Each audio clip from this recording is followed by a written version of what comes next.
Como é o seu nome? Shirley. Shirley, conta pra gente, para ajudar essas pessoas, como era a sua vida antes da sessão do descarrego.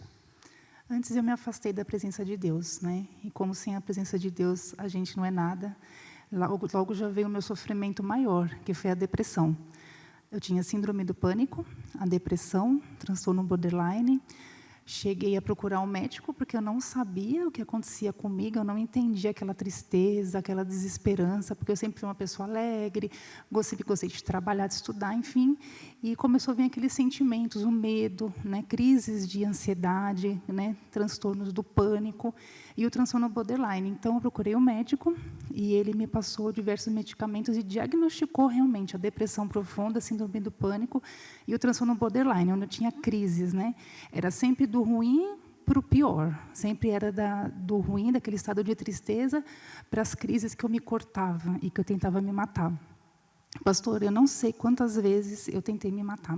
Eu tentei me jogar do carro, né, meu pai que me segurou, eu me cortava, eu pegava meu sangue, eu desenhava nas paredes do meu quarto. Cheguei a ficar 2 anos dentro do meu quarto, onde eu não tomava banho, e toda a minha cama mofou. A capa do colchão chegou a mofar, porque eu não levantava. 2 anos sem tomar banho dentro do quarto? 2 anos sem tomar banho. Eu vi o meu cabelo, eu estava aqui, ele cresceu até a cintura e eu não vi ele crescer. E nisso a minha vida só declinou, porque nessas crises também eu chegava a querer sair à noite, né? Tem uma época que eu queria sair à noite, aí eu busquei pessoas tão tristes quanto eu, que eram o mundo gótico. Então eu cheguei a buscar pessoas, né, a sair em baladas, né, que eram locais já consagrados ao mal, consagrados ao diabo. E lá eu cheguei a ter contato com pessoas satanistas e me veio a ideia, né? Se Deus não me aceita, porque era o que estava na minha cabeça. Na minha cabeça era assim, pastor, Deus me colocou esse sofrimento porque eu me afastei dele. Então, se ele não me aceita, ele não me quer, eu vou buscar Satanás. E se eu tiver um pouquinho de alívio junto com ele, para mim vai estar valendo, porque eu só queria uns momentos de paz. Queria que parasse aquela dor, queria que parasse aquela tristeza. Era como se tivesse um buraco dentro de mim e eu ficava caindo e não tinha no que eu me agarrar, aquela sensação de queda constante. Então, eu fui para várias religiões, busquei o espiritismo. E, quando eu cheguei aqui, eu já manifestava em casa, manifestava na rua, manifestava consciente e inconscientemente também.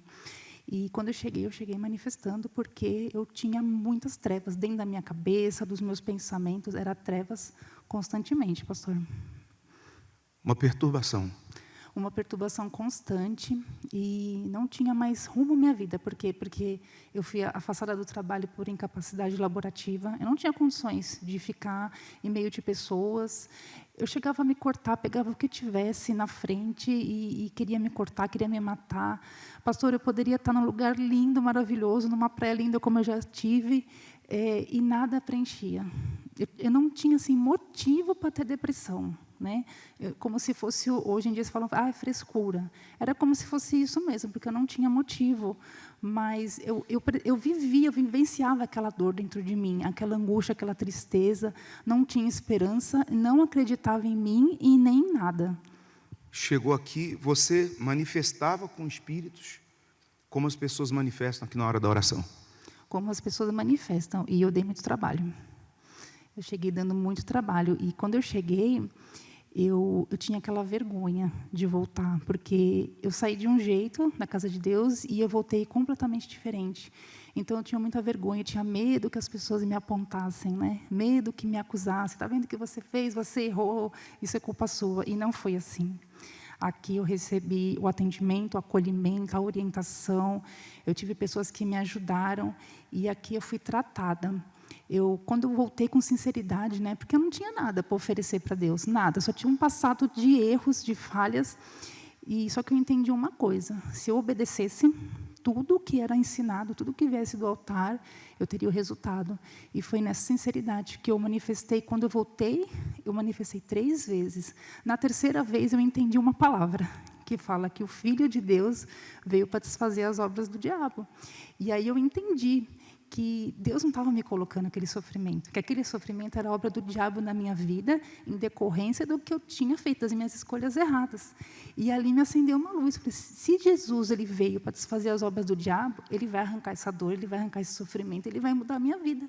E eu vou obedecer, mesmo não tendo força, não sabendo nada, não lembrava nada da palavra, não sabia nada do que eu tinha aprendido lá atrás, mas eu vim com a sinceridade de que se eu obedecesse, eu ia ter resultado. E dali para frente? Aí transformou tudo. Em 4 meses eu recebi o Espírito Santo. E quando eu recebi o Espírito Santo, pastor, a minha vida transformou. Onde tinha aquela tristeza, né? Um lugar dentro da gente, né, que tem aquele espaço que é só do Espírito Santo. E quando ele não habita ali, é a tristeza, né? Quando ele preencheu a minha vida, aí veio a alegria, a paz, o equilíbrio, né? Aquela força, a esperança voltou, porque eu não tinha esperança. Então, a esperança voltou e me deu força para seguir em frente, seguir minha vida, reconstruir a minha vida. E hoje é totalmente diferente, estou totalmente transformada. Olha aí a foto do antes e depois dela. Diferente, né, pessoal? Outra pessoa, né? Vida nova? Vida nova pela misericórdia de Deus. Segredo é obediência. O segredo é a obediência, a sinceridade, né? Se a gente obedecer, não tem como dar errado. É só vitória mesmo. Que Deus continue te abençoando. Graças a Deus.